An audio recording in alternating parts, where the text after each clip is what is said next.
சாளுக்கிய மன்னன் தென்னிந்தியாவின் மீது படையெடுத்து வந்தபோது ஸ்ரீரங்கத்தில் உள்ள பெருமாளை கண்டு அவர் அழகில் மயங்கி அதை போன்று ஒரு ஆலயத்தை கட்ட வேண்டும் என்று நினைத்தாராம். ஒரு சமயம் இப்பகுதி வழியாக வந்த சாளுக்கிய மன்னன் ஸ்ரீரங்கத்தை போல பச்சை பசேல் என்று இருந்த இந்த இடத்தில் பெருமாளுக்கு கோவில் கட்ட தீர்மானித்துள்ளார்.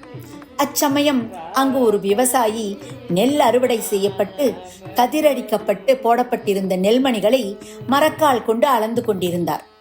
அரசர் அவரிடம் இப்பகுதி குறித்து விசாரிக்க நினைக்கையில் திடீரென அந்த விவசாயி மறைந்துள்ளார்.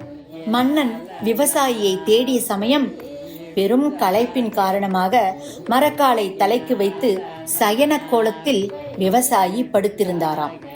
அந்த விவசாயி உருவத்தில் பெருமாள் மன்னனுக்கு காட்சி கொடுத்து மறைந்தார்.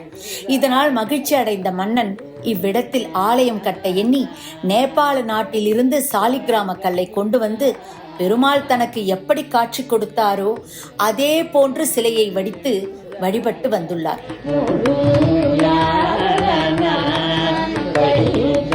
Gadi